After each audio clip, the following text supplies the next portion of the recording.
देखो भाई, अभी इस वीडियो में हम क्या पढ़ने जा रहे हैं, एक्शन ऑफ शार्प पॉइंट्स। तो ये है क्या, कोरोना डिस्चार्ज। ठीक है, तो कोरोना डिस्चार्ज पढ़ेंगे हम, एक्शन ऑफ शार्प पॉइंट्स का क्या इफेक्ट पड़ता है, या फिर लाइटनिंग अरेस्टर पढ़ेंगे। ये सारे टॉपिक्स जो मैंने आपको बताया आपस में inter related with each other, आपस में एक दूसरे से रिलेटेड हैं और आपको समझना ज़रूरी है कि शार्प पॉइंट्स हैं क्या। तो मान लीजिए एक कंडक्टर है, ठीक है, सबसे जो शेप अपनी कॉमन सी शेप वो क्या है, स्फीयर, सिमेट्रिकल कॉमन शेप अपनी ये स्फीयर। ठीक है, और अगर आपने इसको चार्ज दिया तो पूरे सरफेस पे जो पोटेंशियल है वो सेम रहेगा कि डिफरेंट रहेगा। आपको पता है जैसे आप इसको चार्ज दोगे, एक स्फीयर है, कंडक्टिंग स्फीयर, सारा का सारा चार्ज किधर लाई करेगा, आउटर सरफेस पे। अब यूँ बताइए आप मेरे को कि इसका पोटेंशियल सेम है कि डिफरेंट है। अलग अलग पॉइंट पे आप देखो, चेक करो, पोटेंशियल क्या है, सेम मिलता है। अभी एक दूसरा कंडक्टर मैं आपको दिखाता हूँ, ऐसा कंडक्टर है अपने पास, ठीक है, ये कंडक्टर है। तो अगर आपने इसको चार्ज दिया तो बताइए पोटेंशियल सेम है कि डिफरेंट है। कैसे पता लगा, डिफरेंट बोल रहे हैं ना, कैसे पता लगा पोटेंशियल डिफरेंट है कि सेम है। बहुत ज़्यादा बच्चे मिस्टेक करते हैं, जब आप कोई रेगुलर शेप दी जाती है उसके ऊपर चार्ज देते हो आप, कंडक्टिंग है ये शेप भी कैसी है, कंडक्टिंग, दोनों कंडक्टर लिए मैंने। तो कई बच्चे आर्ग्यूमेंट करते हैं यहाँ पे कि ये जो है ये पोटेंशियल सेम नहीं होगा, इसका इस शेप के लिए potential is not same at every point. क्यों नहीं है, नहीं, इरेगुलर हो चाहे रेगुलर। आप ध्यान से सुन लो अब एक बात, जहाँ पे पोटेंशियल की वैल्यू सेम होती है हर जगह में, उसको क्या बोला था मैंने, याद है आपको, इक्विपोटेंशियल सरफेस। इक्विपोटेंशियल सरफेस है। अभी यहाँ पोटेंशियल अगर आप इसको चार्ज दिया तो पोटेंशियल अलग अलग क्यों होगा, पोटेंशियल क्या होगा, सेम। क्यों, क्योंकि कोई चार्ज यहाँ से इधर नहीं चल रहा, कोई चार्ज इधर से इधर नहीं चल रहा, चार्ज अपनी अपनी जगह रुक गए हैं। मैंने जैसे चार्ज दिया, चार्ज रिपेल हो के ऐसे पूरे सरफेस पे रुक गए एक जगह। चार्ज मूव नहीं कर रहा है, चार्ज मूव नहीं कर रहा है। चार्ज का मूव करना पता है आपको, चार्ज किधर मूव करेगा, अगर इधर से इधर मूव कर रहा है इसका मतलब higher potential to lower potential. Charge move ही नहीं कर रहा है तो मतलब हर एक पॉइंट का है इस सरफेस के ऊपर हर एक पॉइंट पे पोटेंशियल की वैल्यू क्या है, सेम। यही चीज़ मैं आपको समझाना चाहता हूँ। तो किस चीज़ का फ़र्क रहेगा, यहाँ पे जो चार्ज देख रहे हो आप, एक ऐसी शेप को मैंने चार्ज दिया है और इस शेप को चार्ज दिया है, तो क्या समझाना चाहता हूँ मैं आपको, ये चीज़ समझाना चाहता हूँ। जहाँ पे कॉर्नर्स होंगे ना वहाँ पे चार्ज ज़्यादा इकट्ठा हो जाता है। क्या ज़्यादा होगी, क्या बोलते हैं उसको, चार्ज डेंसिटी। जितना ज़्यादा शार्प पॉइंट होगा ना, जितना ज़्यादा, जैसे अगर आप यहाँ देखो, यहाँ ये एक आर्क बन गई है, ऐसे आर्क है ये, और इससे रिलेट करवाता हूँ मैं, एक स्फीयर बना दिया मैंने, चीज़ें समझ में। तो इसकी कुछ रेडियस आपको दिख रही है, ये रेडियस है इसकी। और अगर आप यहाँ पे देखो, यहाँ पे इसको आर्क मानते हुए ऐसे स्फीयर ड्रॉ करो तो कौन सी रेडियस बड़ी है और कौन सी छोटी आपको दिख रहा है, ये रेडियस बड़ी और ये रेडियस क्या है, वो छोटी। तो ऐसा माना गया, एक्सपेरिमेंटली वेरीफाइड है ये चीज़, कि जहाँ पे कॉर्नर्स आप देखोगे वहाँ चार्ज ज़्यादा इकट्ठा हो जाता है, चार्ज डेंसिटी हाई होती है, जिसको हम किससे रिप्रेजेंट करते हैं, सिग्मा से। और हम क्या पढ़ने जा रहे हैं, charge density is inversely proportional to radius.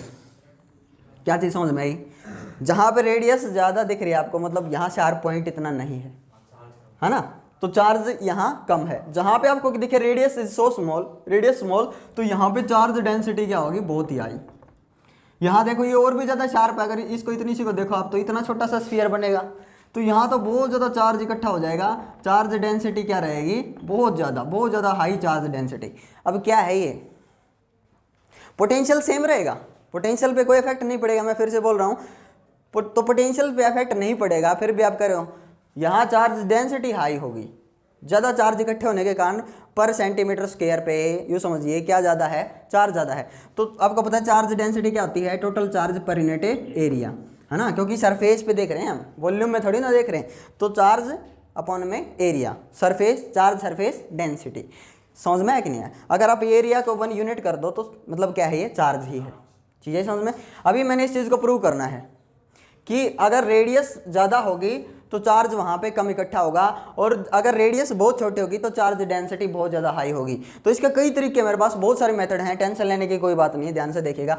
अगर आपने चार्ज दिया इसको तो इसका पोटेंशियल होगा कुछ ना कुछ, है ना, पोटेंशियल होगा। उसका फॉर्मूला क्या है पोटेंशियल का, पोटेंशियल कितना होगा, के क्यू अपॉन में आर, यही तो होगा। अगर आप आर स्मॉल लेते हो तो स्मॉल ले लो, कैपिटल लेते हो तो कैपिटल ले लो। तो के की वैल्यू आप रख सकते हो 1/4 pi epsilon naught q by r, ठीक है। और चार्ज आपको पता है चार्ज क्या होता है, चार्ज क्या होता है, देखो सिग्मा इंटू एरिया। तो चार्ज सिग्मा इंटू एरिया यानी कि 4 pi r square. I hope आ गया होगा समझ में।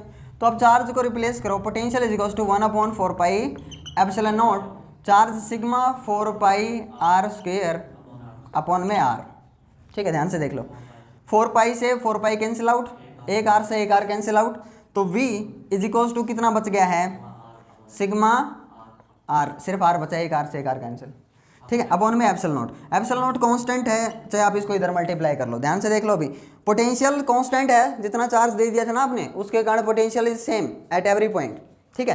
तो ये चीज़ कांस्टेंट है तो ये चीज़ भी क्या है, कांस्टेंट हर जगह। Sigma into r is a constant, मेरे हिसाब से समझ में आ गया होगा। ये चीज़ किसके इक्वल है, कांस्टेंट के इक्वल।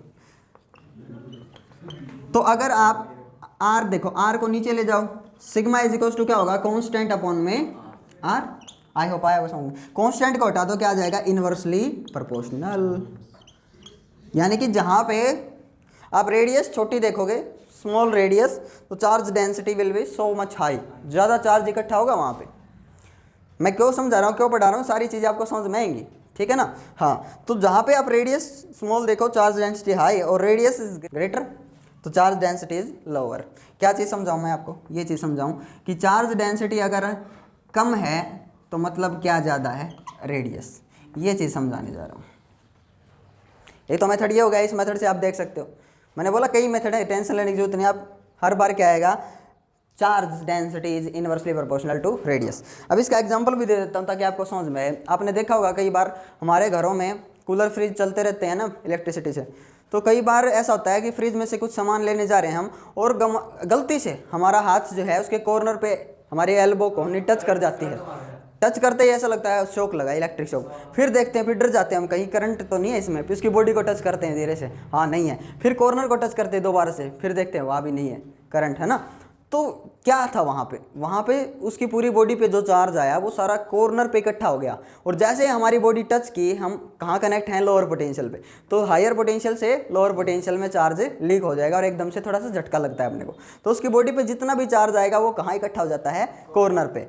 कोई भी कूलर देखो आप, फ्रिज देखो, बहुत ज़्यादा एग्जाम्पल्स हैं अपने पास, ठीक है ना। और मैं तो कई बार फेस कर चुका हूँ ये चीज़, है ना। हाँ, लगभग अप्रोक्सीमेट हर एक के साथ होती है प्रॉब्लम। तो ये चीज़ फिजिक्स आंसर करती है, वो है क्या, उसके ऊपर चार्ज आ गया था, किसी कारण से चार्ज आ गया होगा, ठीक है, लीक हो गया होगा, ये समझ लीजिए। जैसे हम उसको करंट इलेक्ट्रिसिटी तो दे ही रहे हैं, उसके कारण किसी जगह से मतलब वायर टच कर गई हो कहीं, या वैसे लीक हो गया हो, या वैसे चार्ज आ गया हो रबिंग के कारण किसी चीज़। देखो चार्ज कई तरीके से आ सकता है ना, कई तरीके हैं चार्ज आने के, तो इसकी कोई टेंशन नहीं। अब एक मेथड ये मैंने प्रूव कर दिया है, अब दूसरा मेथड भी देख सकते हो आप। दूसरा मेथड करवाऊँ क्या, देख लो। देखो मैंने अभी क्या बोला है बेटा, इसका पोटेंशियल और इसका पोटेंशियल सेम है, दो स्फीयर हैं, है ना। इसका पोटेंशियल v और इसका पोटेंशियल भी क्या है, v, छोटा स्फीयर, इसकी रेडियस स्मॉल r मान लो, कोई दिक्कत ही नहीं है। इसकी रेडियस क्या है, स्मॉल r, और इसकी रेडियस कैपिटल R। अब तो हम तो सिर्फ प्रूव कर रहे हैं कि रिलेटिव में ये रिलेशन होता है। आप कैसे भी देखो हर बार यही होगा। कई बच्चे यूँ नहीं समझते इस चीज़ को। देखो यहाँ जो चार्ज होगा, charge density multiply by this r, और यहाँ की जो चार्ज डेंसिटी होगी ना, यहाँ की या यहाँ की, मल्टीप्लाई बाय दिस r। सुना ध्यान से, देखो चार्ज इनटू में रेडियस, ये चीज़ क्या रहेगी, कांस्टेंट।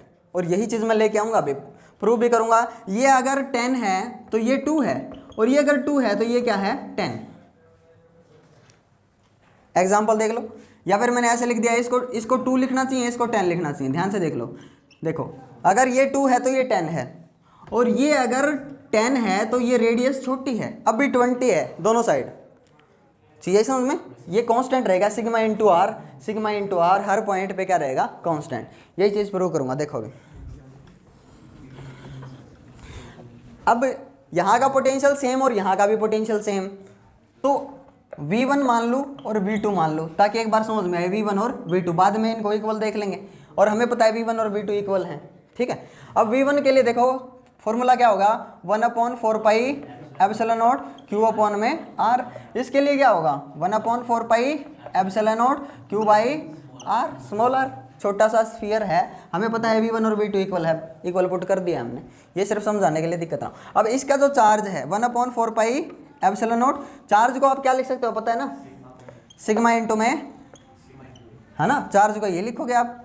इसका देखो 1/4 pi epsilon not sigma into में ए, नीचे स्मॉल आर, और देखो ए को हटाओ आप, 1/4 pi epsilon not 1/4 pi epsilon not, both side क्या है, सेम है, कट जाएंगे। अब इसका जो एरिया है सरफेस, इसका जो फर्स्ट जो स्फीयर है अपना V1 जिसका पोटेंशियल, उसका अलग है और उसका अलग है, टेंशन लेने की कोई बात नहीं, एरिया अलग अलग है ना दोनों का। हाँ, तो सरफेस चार्ज डेंसिटी भी सिग्मा 1 और सिग्मा 2 मान ले, कोई दिक्कत तो नहीं है ना, कोई दिक्कत नहीं है। तो सिग्मा 1 इंटू A1 अपॉन में R, यहाँ जो है सिग्मा 1 और यहाँ कितना है सिग्मा 2 बस, और सिग्मा 2 इंटू A2 अपॉन में R। अब A1 A2 को हटाते हैं, A1 यानी कि एरिया कितना लिखूँ मैं, 4 पाई R स्क्वेयर, यहाँ देखो कितना लिखूँ 4 पाई स्मॉल r स्क्वेयर, तो कैपिटल R स्मॉल r, एक R तो कैंसिल आउट हो जाएगा, यहाँ 4 पाई से 4 पाई कैंसिल आउट, तो sigma 1 into R, sigma 2 into R, एक ही R बचा ना, एक तो कैंसिल हो गया, तो sigma 1 into R sigma 2 into R, ये मैंने चीज़ बताई थी अभी भी, पोटेंशियल सेम है हर जगह, तो ये चीज़ क्या है, पोटेंशियल इक्वल था, ये चीज़ हमने रखी, ये चीज़ क्या है कांस्टेंट। अगर एक चीज़ कम तो एक चीज़ ज़्यादा है, रेडियस बड़ी, अगर ये ज़्यादा तो रेडियस क्या है छोटी, तो ये चीज़ कांस्टेंट मैंने बताई थी पहले। तो क्या कर सकते हैं, इसका रिलेशन क्या आएगा, ये कांस्टेंट के इक्वल सिग्मा इंटू R क्या है कि कांस्टेंट चीज़ है, तो सिग्मा इनवर्सली प्रोपोर्शनल क्या है 1/R, इसको R को नीचे ले जाओ उधर, कांस्टेंट हटाओगे तो क्या आ जाएगा इनवर्सली प्रोपोर्शनल। तो मैंने बताया था डरने की कोई ऐसी बात नहीं है, इसका प्रूफ दिया है मैंने, ठीक है। अब ये क्यों समझा रहा हूँ मैं, क्योंकि इससे कोरोना चार्ज समझ में आएगा, कोरोना डिस्चार्ज कैसे। आप देखो अगर आपके पास जहाँ पे शार्प पॉइंट्स होंगे, ये चीज़ समझ में आती है, वहाँ ज़्यादा चार्ज स्टोर होगा, ज़्यादा चार्ज आ जाता है ना, चार्ज डेंसिटी क्या होगी हाई। तो यानी कि अगर आपके पास एक ऐसा कंडक्टर है, ऐसा, ठीक है, ऐसा कंडक्टर मानिए आप त्रिशूल टाइप, ठीक है, तो सबसे ज़्यादा चार्ज कहाँ इकट्ठा होगा, यहाँ शार्प एजेस पे, शार्प पॉइंट्स का क्या एक्शन आपको समझ में आया होगा ना, सबसे ज़्यादा चार्ज कहाँ होगा, शार्प पॉइंट्स के ऊपर, ठीक है। तो अब क्या होता है, बारिश के टाइम पे हम देखते हैं लाइटनिंग चमकती है और गिरती है अलग अलग जगह पे, ठीक है। तो एक बार वो चीज़ समझिए, कोरोना डिस्चार्ज और लाइटनिंग अरेस्टर, अभी दोनों चीज़ एक साथ समझ में आ जाएंगी। और जो ये है ना चार्ज डेंसिटी वाला एक्शन ऑफ शार्प पॉइंट्स, अगर आप एक बॉडी से दूसरी बॉडी में चार्ज को भेजना चाहते हो तो कैसा सरफेस चूज़ करोगे आप, फ्लैट या शार्प, कैसा, शार्प, कंघी टाइप चूज़ करेंगे ना, ऐसा फ्लैट पे तो चार्ज कम रहेगा, और ऐसा शार्प इस बॉडी से दूसरी बॉडी में चार्ज भेजूंगा तो कैसे एजेस लूँगा मैं उसके, शार्प एजेस, कंघी टाइप चीज़ है समझ में। हाँ, क्योंकि कंघे में आप देखते हो कॉम में शार्प होते हैं वो, ठीक है। हाँ, तो ये चीज़ अपने काम में आएगी। नेक्स्ट जो अपना टॉपिक होगा that is when D graph generator, उस टॉपिक में काम में आएगा, इसलिए मैंने बताया है, ठीक है। तो वेन डी ग्राफ जनरेटर इस टॉपिक के बगैर समझ में आ ही नहीं सकता भाई।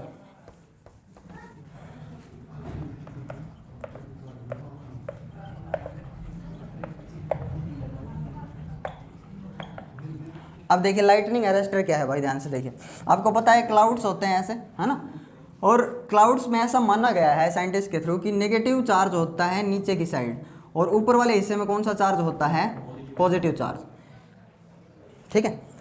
जो डिस्चार्ज होता है, ये लाइटनिंग जो गिरती है हम देखते हैं, वो एक इलेक्ट्रिक डिस्चार्ज है, वो एक फिनोमिना है, sudden phenomena of electric discharge, ठीक है। तो हम अगर ग्राउंड पे हैं यहाँ पे, ठीक है, और ग्राउंड पे अगर कोई बिल्डिंग है, लाइटनिंग कैसे गिरती है किसी भी चीज़ के ऊपर, वो चीज़ समझाने जा रहा हूँ। और उसको अगर गिरती है तो उसको प्रोटेक्ट कैसे करेंगे। ये कोई बिल्डिंग है, बिल्डिंग जितनी ज़्यादा ऊंची होगी उतना ज़्यादा हमारे को टेंशन है, जितनी ज़्यादा हाइट होगी बिल्डिंग की उतना डेंजर बढ़ जाएगा, खतरा बढ़ जाएगा। किस चीज़ का, देखो ध्यान से, ये नेगेटिव चार्ज क्लाउड्स में से इस बिल्डिंग में से कौन सा चार्ज इंड्यूस कर लेगा इस बिल्डिंग के ऊपर, पॉजिटिव। और ऐसे पॉजिटिव नेगेटिव अगर इनके बीच इलेक्ट्रिक फील्ड सेटअप हो गया, इलेक्ट्रिक फील्ड बहुत ज़्यादा है तो फोर्स क्या हो जाएगा, बहुत ज़्यादा हाई, और ऐसे ये इलेक्ट्रॉन्स नीचे की तरफ आएंगे, गिरेंगे, और ये न्यूट्रलाइज होना चाहेंगे पॉजिटिव चार्ज के साथ और ग्राउंड में चले जाएंगे। लेकिन इसमें प्रॉब्लम है, अगर ऐसे बिल्डिंग के थ्रू होते हुए ग्राउंड में गए तो बिल्डिंग में आग लग जाएगी, बिल्डिंग डैमेज हो जाएगी, जहाँ से चार्ज जाएगा। क्यों? क्योंकि बिल्डिंग का रेजिस्टेंस बहुत ज़्यादा हाई है। रेजिस्टेंस हाई होने के कारण ज़्यादा हीट प्रोड्यूस होगी, H = I²/R, आपको पता है, I²/RT आपको पता है। अब देखो जितनी ऊंची बिल्डिंग उतना ज़्यादा खतरा बढ़ जाता है। क्यों? इलेक्ट्रिक फील्ड स्ट्रॉन्ग हो जाता है। क्यों? आपने फॉर्मूला पढ़ा है फेमस रिलेशन dV = E.dr, मैंने 1000 बार बता रखा है। अब dV/dr ध्यान से देखो = E। अगर dr distance is so small तो इलेक्ट्रिक फील्ड क्या हो जाएगा? बहुत ज़्यादा हाई। अरे डिस्टेंस छोटा है तो इलेक्ट्रिक फील्ड हाई होना है, तो इलेक्ट्रिक फील्ड इतना हाई हो जाएगा, फिर कूलम फोर्स बढ़ जाएगा और चार्जेस ऐसे खींचे चले जाएंगे, डिस्चार्ज हो जाएगा। तो इसका इलाज क्या है? चार्जेस, पहली बात तो चार्जेस ऐसे कुछ बोलते हैं, कुछ नेगेटिव चार्ज मानते हैं नीचे की साइड, कुछ पॉजिटिव चार्ज मानते हैं, साइंटिस्ट अलग अलग है। लेकिन हम मानेंगे कि इलेक्ट्रॉन्स ऊपर से आते हैं। लाइटनिंग जो चमकती हुई दिखती है उसमें होता क्या है?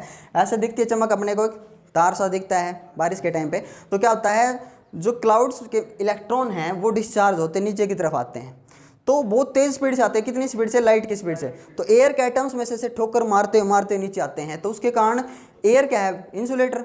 तो उसके कारण जब वो ऐसे रब करते हैं एयर के एटम्स के साथ तो वहाँ टेम्परेचर बहुत ज़्यादा राइज हो जाता है जिस हिस्से से वो आ रहे हैं, और उसके कारण एयर के एटम्स या मॉलिक्यूल्स चमकने लग जाते हैं, शाइनिंग दिखाई देती है अपने को। एक्चुअल में है क्या? वो इलेक्ट्रॉन्स। अब बहुत ज़्यादा मिसकंसेप्शन ये भी रहता था, पहले ये बोलते थे कि लाइटनिंग जो है वो पहले आती है और उसकी साउंड जो है, साउंड ऐसे आज पता है अपने को, लेकिन अपने घर वाले या अपने बड़े बूढ़े कहते थे कि लाइटनिंग गिर के उठती है तब आवाज़ करती है। बहुत ही बकवास चीज़ है, गिर गई तो गिर गई, उठेगी थोड़ी ना। कोई आदमी थोड़ी ना कि शर्म के मारे फिर उठना चाहेगा, फिर गिर गया तो, है ना भाई? हम भी गिर सकते हैं, तो हम गिर के देखते, किसी ने देखा तो नहीं, शर्म सी आती है तो फिर उठते हैं हम। तो लोग वैसा ही सोचते थे कि लाइटनिंग गिरती है, गिर के उठती है तब आवाज़ करती है, ऐसा नहीं है। जब वो एयर के एटम्स में से ठोकर मारते हुए ऐसे आते हैं इलेक्ट्रॉन्स, उसके कारण वहाँ की एयर बहुत ज़्यादा गर्म हो जाती है, उसके कारण एक्सपेंड होती है। एयर गर्म होकर क्या करेगी? एक्सपेंड होती है, और फिर ठंडी होकर फिर क्या करेगी वापस? क्योंकि एटमॉस्फेरिक प्रेशर बहुत ज़्यादा है, तो ऐसे आपस में टकराते हैं एयर के एटम्स या मॉलिक्यूल्स, और साउंड प्रोड्यूस होता है, गड़ गड़ गड़ की आवाज़ जो हमारे को सुनाई देती है, बस और कुछ नहीं है। अब ये बहुत तेज़ स्पीड से आते हैं इलेक्ट्रॉन्स, किस स्पीड से? लाइट की स्पीड से। और वो साउंड किस स्पीड से आता है? 320-30 मीटर/सेकंड। तो लाइटनिंग चमक पहले आ जाती है, इलेक्ट्रॉन्स पहले आ जाते हैं, और साउंड काफ़ी सेकंड बाद, 3-4 सेकंड के बाद आता है, क्योंकि साउंड की स्पीड क्या है? स्लो एयर में, और लाइट की स्पीड सबसे फास्ट आपको पता है, इसलिए लाइटनिंग पहले दिखती है अपने को और उसका साउंड बाद में। तो कुछ नहीं है, lightning is sudden phenomena of electrostatic discharge. यहाँ पे कौन सा चार्ज है? स्टैटिक चार्ज, और वो डिस्चार्ज होता है। तो हम इससे कैसे प्रोटेक्ट कर सकते हैं? कोई बिल्डिंग अगर इतनी हाई है या एक बिल्डिंग इतनी हाई है तो किसके ऊपर ज़्यादा डेंजर है? जो जितनी हाइट पे है। कहीं पे ग्राउंड में पेड़ हैं, बिल्डिंग से ज़्यादा हाइट में है, कोई पेड़ हैं ऐसे जो ज़्यादा हाइट में है, तो सबसे पहले किसके ऊपर गिरेगी? पेड़ के ऊपर। और जहाँ पे आसपास पेड़ नहीं है, बिल्डिंग ऊंची है, तो उसको प्रोटेक्ट करने के लिए अपने को क्या चाहिए? Lightning arrester. हम अपने घरों पे क्यों नहीं लगाते? क्योंकि हमारे जो घर हैं वो नॉर्मली 1 स्टोरी या 2 स्टोरी, 1 मंजिला 2 मंजिला, बस इतने ही हैं। और जितनी ज़्यादा हाइट होगी तभी टेंशन होगी हमारे को, तब इलेक्ट्रिक फील्ड स्ट्रॉन्ग होगा, तब फोर्स बहुत ज़्यादा बढ़ जाएगा। और आसपास कोई ऐसी बिल्डिंग ही नहीं है जो हमारे से ऊंची है, तो सबसे ज़्यादा हमारी बिल्डिंग पे गिरेगी हर बार। और ऐसे दीवारों में से होते चार जब जाएगा तो कर्टेन वगैरह, पर्दे वगैरह हैं, उनमें आग लग जाएगी और बिल्डिंग में ग्रेट डैमेज का कारण बनती है ये चीज़ है समझ में। तो इसको प्रोटेक्ट करने के लिए क्या लगा देते हैं? यहाँ पे एक कंडक्टर लगा दिया हमने और उसके ऊपर शार्प एजेस हैं ऐसे। आ गया होगा समझ में? यहाँ पे शार्प एजेस हैं ऐसे, और सबसे ज़्यादा चार्ज यहाँ स्टोर होगा, आपको पता है, क्योंकि बिल्डिंग का सरफेस कैसा है? फ्लैट। और जो कंडक्टर अरेस्टर हमने लगा दिया उसका सरफेस कैसा है? शार्प एजेस वाला। तो सबसे ज़्यादा चार्ज इंडक्शन के कारण ये नेगेटिव चार्ज अर्थ में से इधर ऐसे ऐसे होते हुए पॉजिटिव चार्ज को खींच लेगा, और सबसे ज़्यादा चार्ज किधर रहेगा? शार्प एजेस के ऊपर। ऐसे त्रिशूल टाइप लगाते हैं हम घरों के ऊपर लाइटनिंग अरेस्टर। अब फ्लैट सरफेस के ऊपर कम चार्ज, तो इसका मतलब यहाँ कम फोर्स। ये लाइटनिंग अरेस्टर किधर लगा दिया हमने? 1 या 2 फीट ऊपर लगा दिया हमारी बिल्डिंग से। तो अब ये हाइट ज़्यादा होगी या कम हो गया? आपको देखो ये डिस्टेंस और कम हो गया अगर 1-2 फीट ऊपर लगा दिया हमने। हाइट ज़्यादा हो है ना इसकी, थोड़ी हाइट ज़्यादा रखी है हमने। ऐसे अब इसके ऊपर लाइटनिंग गिरेगी और कॉपर वायर लगा दिया हमने जिसका रेजिस्टेंस बहुत ही कम है। अब इसमें इतनी ज़्यादा हीट प्रोड्यूस नहीं होगी, सारा का सारा चार्ज ग्राउंड में चला जाएगा, न्यूट्रलाइज हो जाएगा। चाहिए समझ में? तो ये क्या है? ये मैंने आपको समझाया लाइटनिंग अरेस्टर कैसे काम करता है। शार्प एजेस होते हैं, शार्प एजेस पे सबसे ज़्यादा चार्ज स्टोर होता है। अरे सबसे ज़्यादा चार्ज शार्प एजेस पे टिकता है, क्यों मानिए। अब कोरोना डिस्चार्ज क्या है उस चीज़ को समझाने जा रहा हूँ मैं। देखो अब मैंने दिखाया आपको कि ऐसे हम एक कंडक्टर बनाते हैं जिसके शार्प एजेस हैं, ठीक है। एक वायर यहाँ अटैच कर दी, ज़्यादा से ज़्यादा चार्ज कहाँ इकट्ठा होगा? शार्प एजेस के ऊपर। ठीक है। चाहे आप कैसा भी कंडक्टर ले लो, ऐसा ले लो त्रिशूल टाइप, तो भी इसके ये पॉइंट्स हैं, शार्प है ना, शार्प एजेस हैं। हमने तो सिर्फ कंसेप्ट समझने से मतलब है।